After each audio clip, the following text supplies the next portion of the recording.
So you know how we've been doing like themed episodes recently? Mm-hmm. Can we do the Salt Bay episode? So you know Salt Bay. Yeah.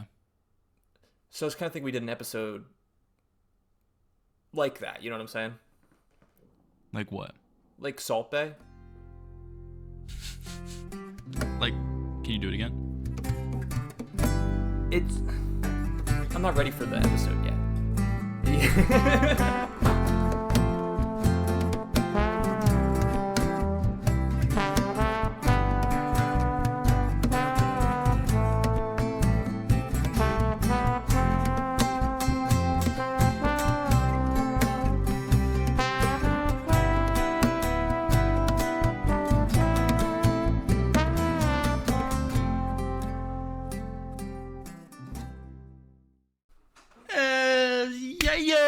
Welcome back to another episode of 101 The Goob.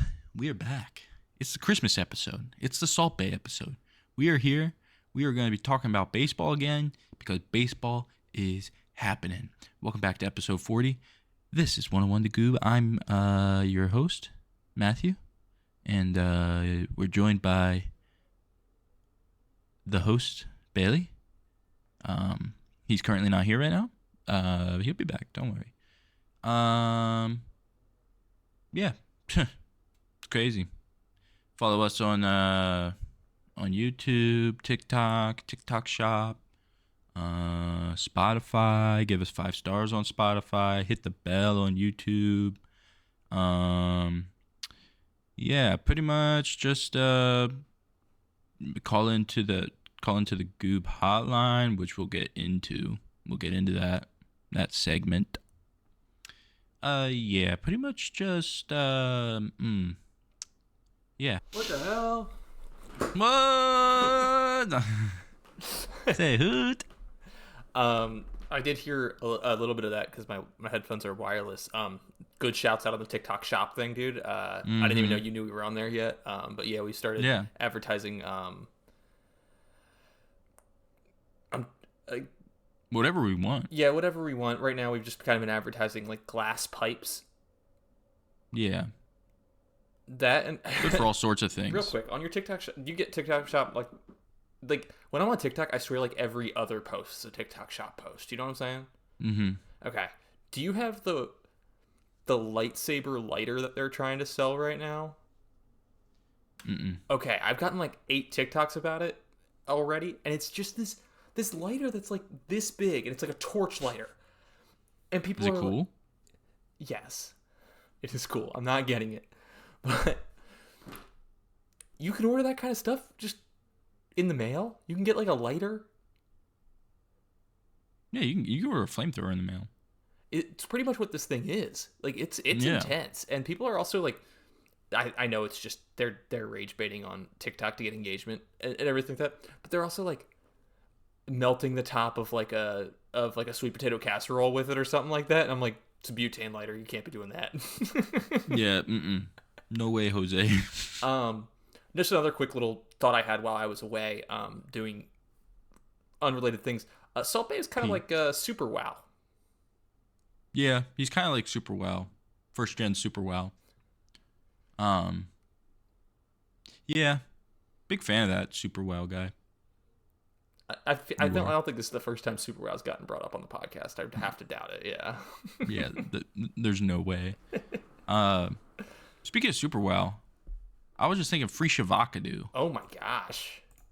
Remember that? Dude, Free Shavakadu, free Shavakadu, free Shavakadu.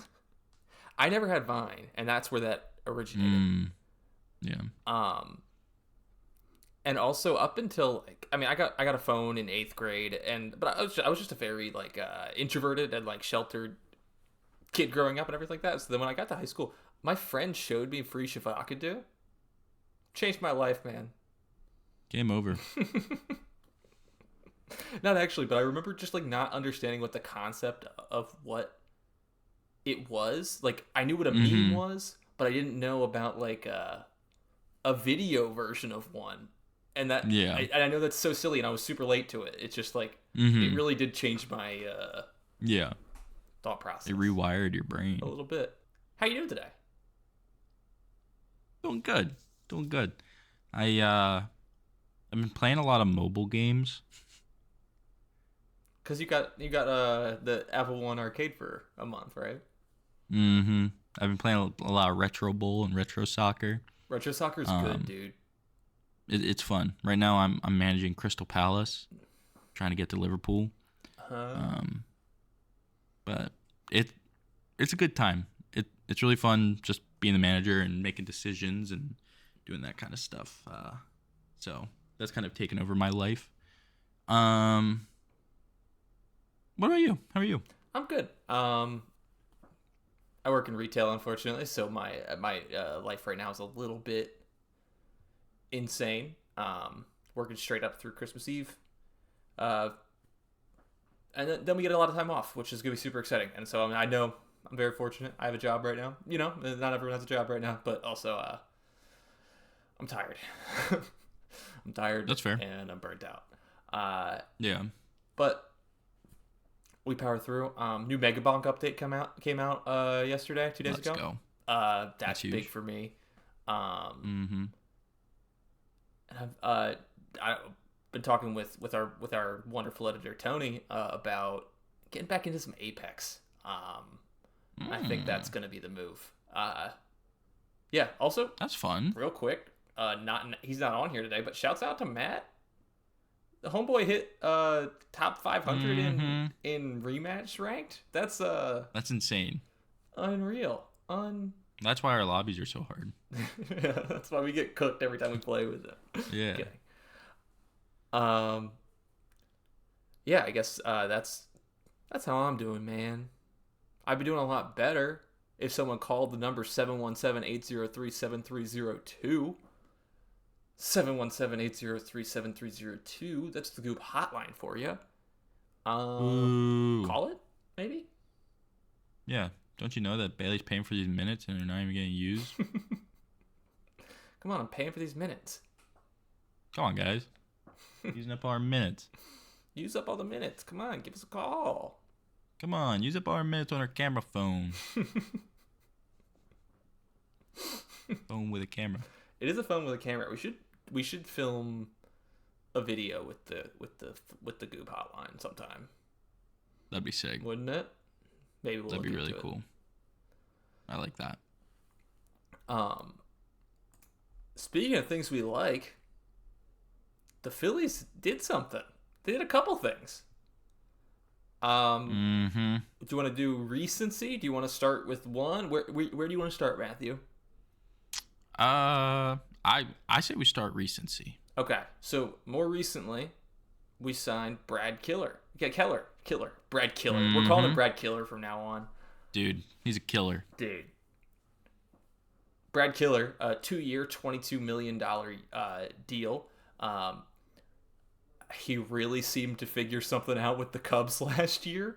The Baseball Savant page looks really nice. A lot of the things that you're looking for in a reliever is there. Give me your Band-Aid thoughts, Matthew. First rip. Brad Keller, what are your thoughts? Goated.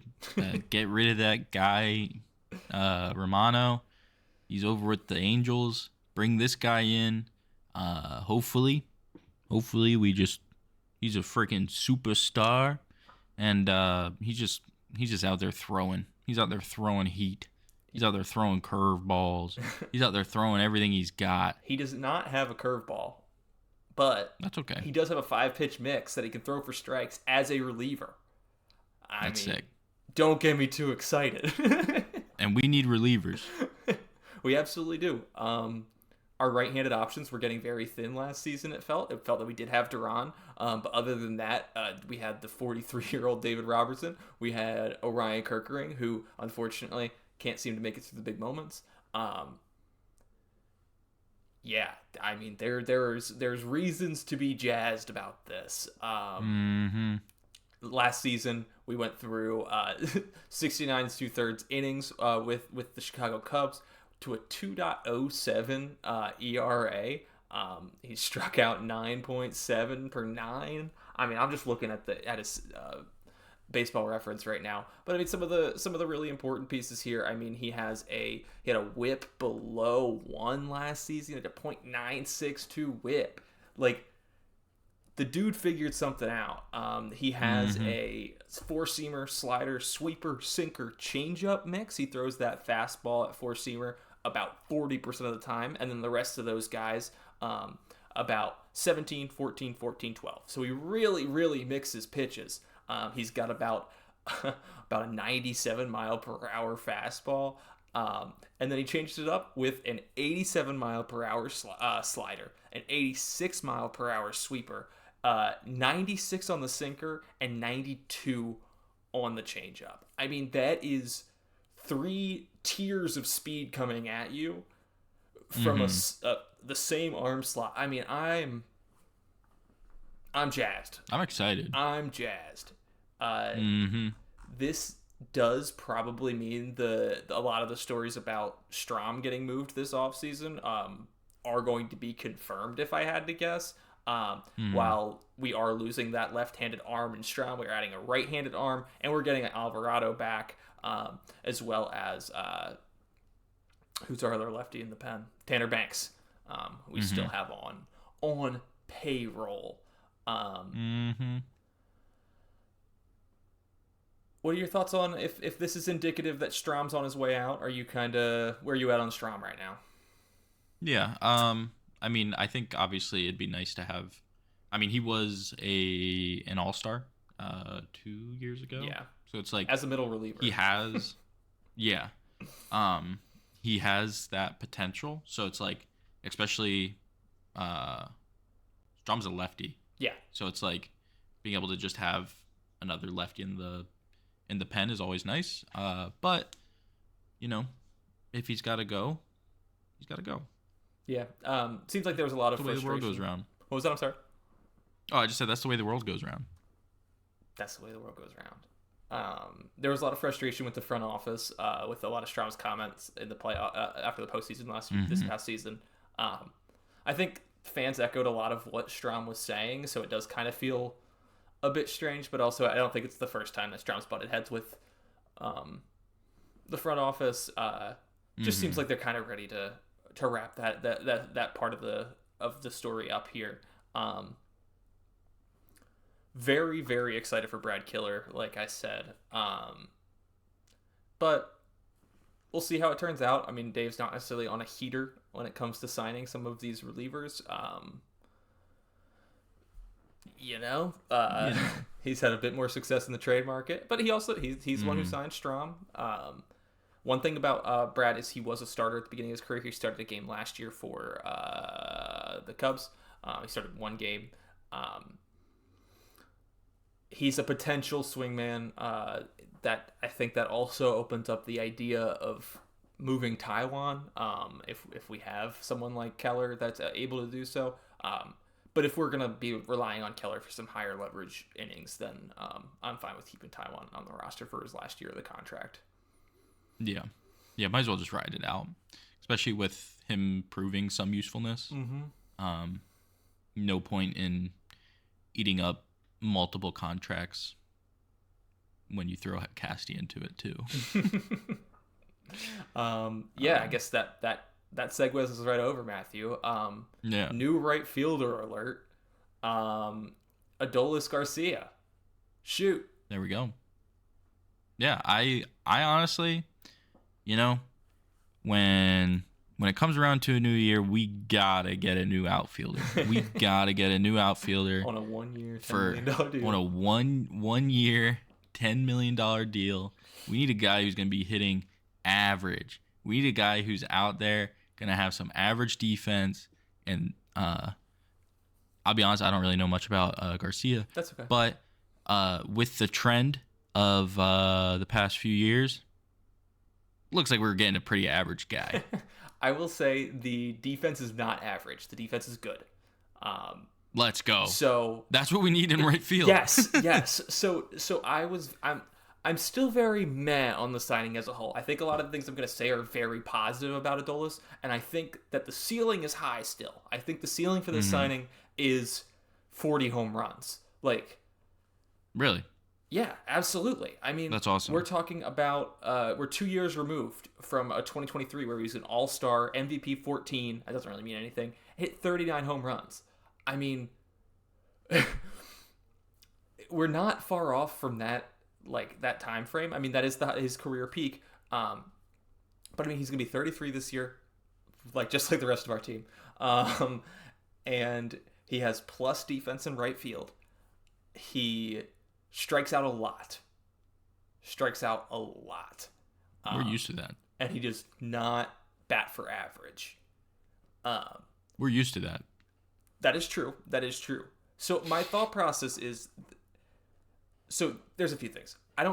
There's not a lot of chase. His chase rate is not high. Yes, he strikes out a lot, but it's because he swings hard at pitches in the zone, and he misses.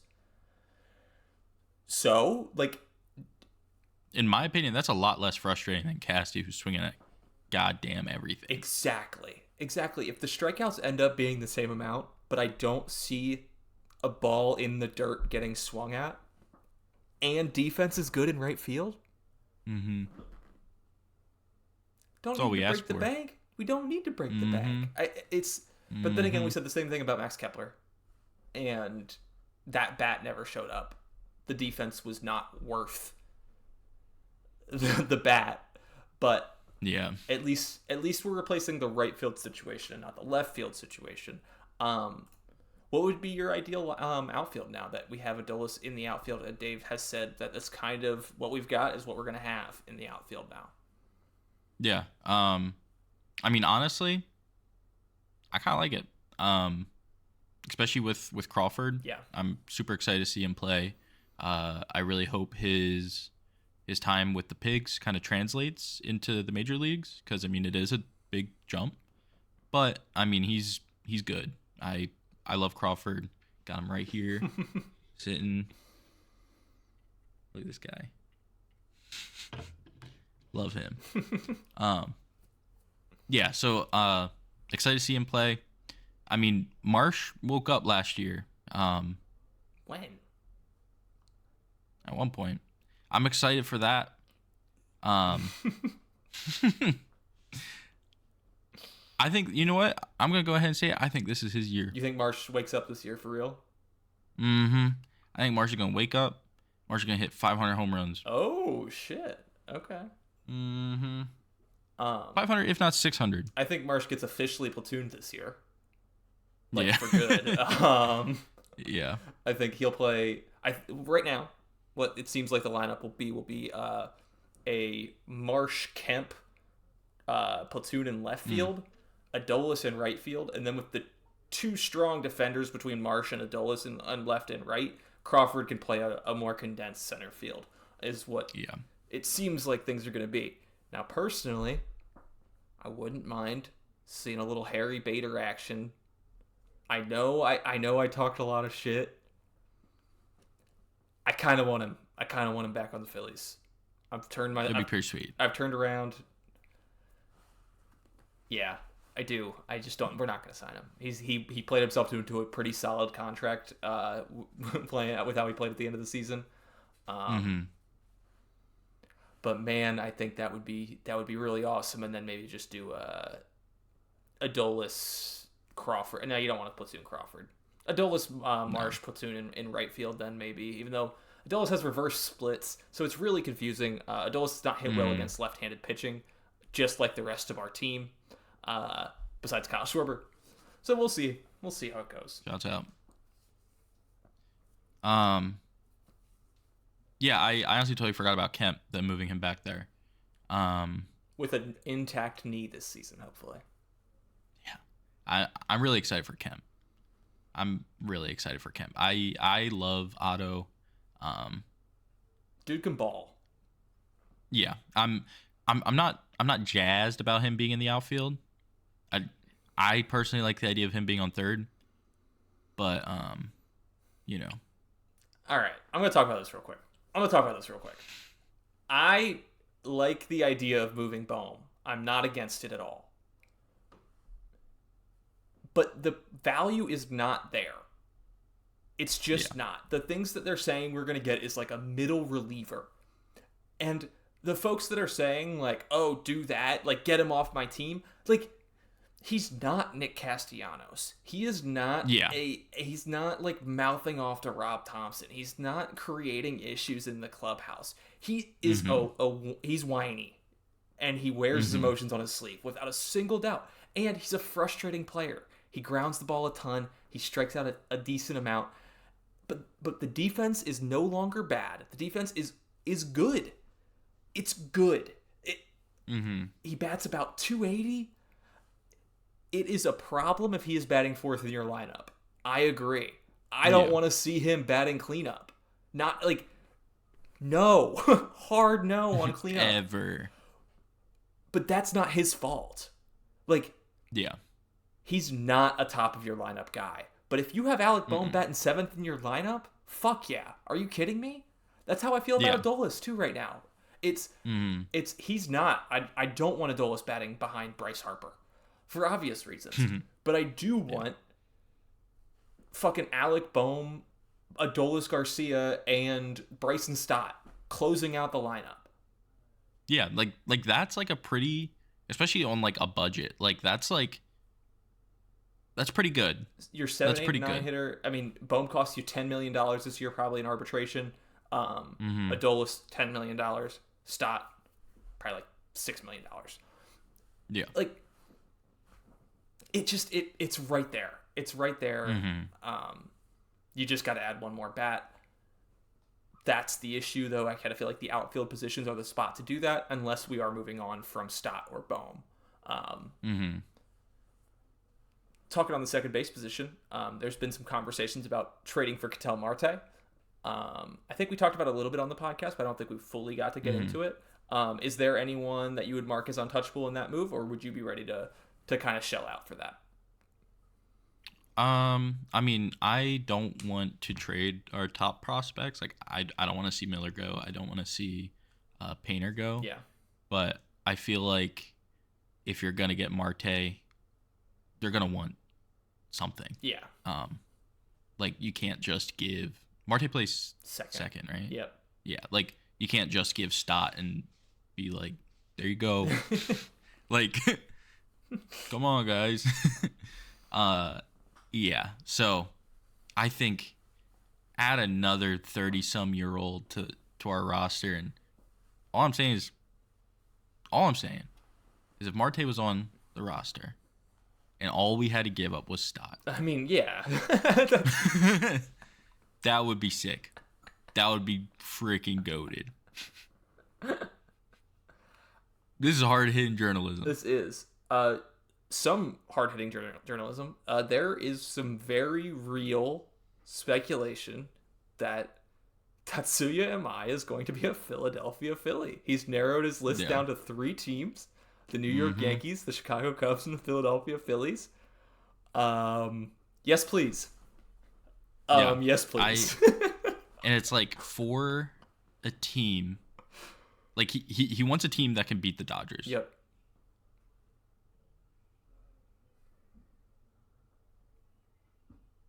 The Brewers got swept by him.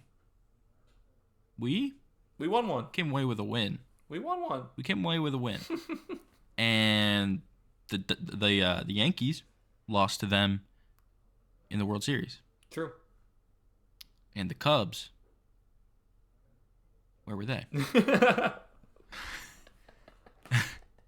Right? You're right. No, absolutely. What were they doing about all this? Yeah. They had every chance to step in and they didn't do anything. That's what I'm saying. Yeah, they have some other Japanese talent on the team. That might be a pool. But he wants to beat the Dodgers. I don't think, at least in Amai's case, it does not seem that he is being inspired by other Japanese talent on the team with him. It seems that he's almost looking for the experience that a lot of his people that he looks up to have gone through. That, like, I don't know why. I think if I were him, I'd probably just go to the Dodgers. I'd go to the Phillies. He has the Philadelphia mindset, though. Like, yeah, the dude will be a star here, big time. And honestly, like, part of that is what he's looking for. Like, yeah, you can go to the Dodgers, but you're going to be sitting behind all the other big name players. You know what I mean? It's like, come to the Phillies.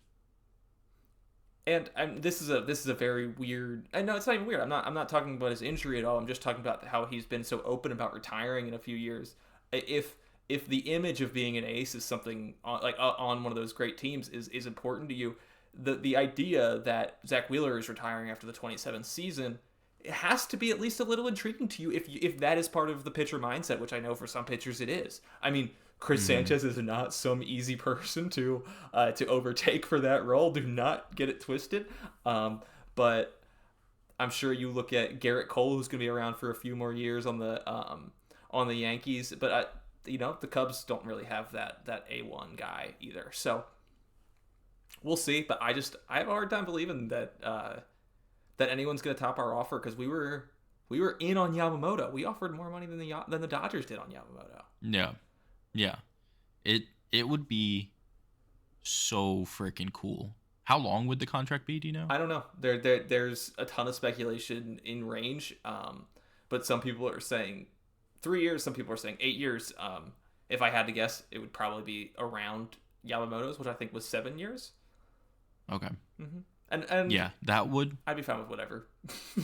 Yeah, I mean, honestly, that'd be sweet. Could you imagine... even with some of the health complications, we still have a very scary starting pitcher lineup. The best in baseball still. Yeah. It's like we're bringing Luzardo back. Yep. Like, obviously, he still has another year. With the idea of Painter coming up, that's really exciting. With obviously Wheeler. Zach, Chris, and Jesus are the nastiest top three in baseball, and it's not it's close. Insane. Yeah, and it's like the fact that, I mean, obviously, like, Wheeler's our ace, but it's like you have Chris right there. Dude. Like, it's insane. Like, he is a top tier pitcher. I mean, he was Cy Young 2 last season. If that says anything, the dude has an unhittable changeup. And he's up in the high 90s in velocity. It's just, and oh my gosh, he's so tall. That ball just gets on hitters instantly. It looks like he leans forward slowly. The ball is out of his hand in JT's bit. That's all it is. There's no travel time on that thing. Hear me out. Yeah. What's his last name? Amai? Yeah, Tetsuya Amai. We get Amai. Hear me out. And then we trade Stott and Painter for Marte. Yeah. Right? Like, yeah. Yeah. I would have trouble with it. Like, logically, totally game. I would have trouble with it just from the, like, Andrew Painter's been the topic for like 4 years now of just like, can't wait for Andrew Painter. That it would be disheartening to see him go succeed somewhere. But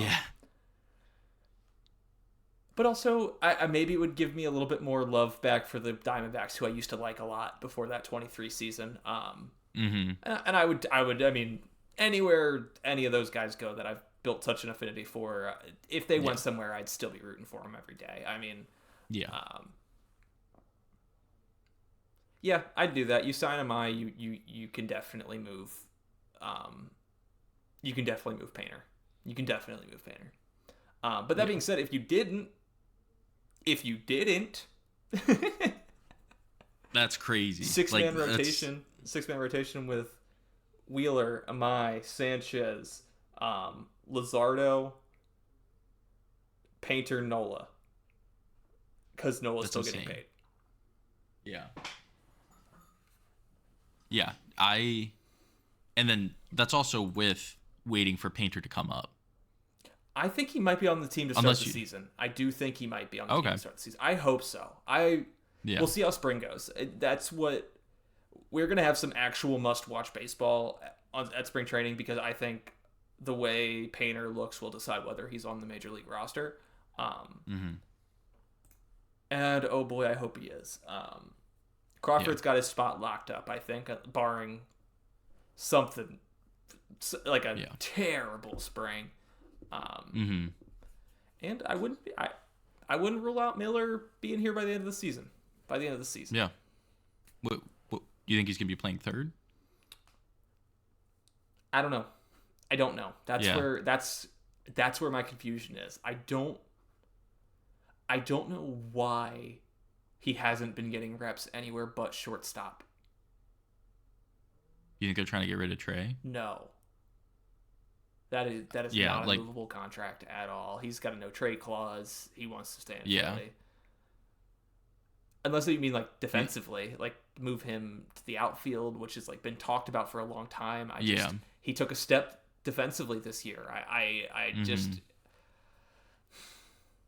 Trey's a confusing one, and unfortunately one that I think I'm gonna regularly just wish we never signed. And I know I talk about my distaste for Trey on this podcast a bit too much, honestly. I just feel like he's really limited what we've been able to do over these past few years. So is Nola. That contract is even worse. Don't get me wrong. But yeah, just having so much money wrapped up in Nola, Castellanos, Taijuan Walker, that right there is $80 million. Yeah, it's crazy. like that's insane. Yeah. So much money. But hey, we might as well just spend as much money as we can. Yeah, I mean, not our money. Yeah, it's not our money. I was curious if you saw any of the WBC lineups that came out. I've been seeing some stuff come out on Instagram. Just kind of like people committing to teams and whatnot, but nothing official, no. Okay, I gotta see if I could find the full makeup of this Dominican Republic team. It is. You are gonna. Unreal. They might win the whole thing. Outfield: Juan Soto, Julio Rodriguez, Fernando Tatis Jr. That is left field, center field, right field. Infield: first base, Vladimir Guerrero Jr. Second base, Ketel Marte. Shortstop, Geraldo Perdomo. Third base, Manny Machado. DH? Oh, sorry. Jose Ramirez. Bro. Oh, pitching? Oh, yeah, just Sandy Alcantara, Chris Sanchez. Let me see. I lost the pictures. Yeah. They're going to win the whole thing. Yeah, that's insane. Team US is starting to fill out. Don't get me wrong. Kyle's playing. Trey will probably play again. Bryce will probably play first. Maybe Matt Olson will play first. We'll see who plays first. We're cooked. Yeah. Everyone's that's cooked. An insane team. That's an insane team. And honestly, I'm rooting for them. It's something I'm very excited to pay more attention to this upcoming go of it next year. It's going to be a good time. Absolutely. Matthew, I do have a pretty solid Goober of the Week. For being really, really brave at their doctor's appointments. Nicole! Oh. Shouts out Goober of the Week. Nicole, she's in the other room right now. I can't spoil it. Okay, I thought you'd like that. I'd hoped you liked That's goated. that. Okay. That's goated. Shouts out. Hope you have a good day at work. Thanks for listening. Had a good day at work. Hey. Thanks for listening. Thanks for being our top 1% viewer listener.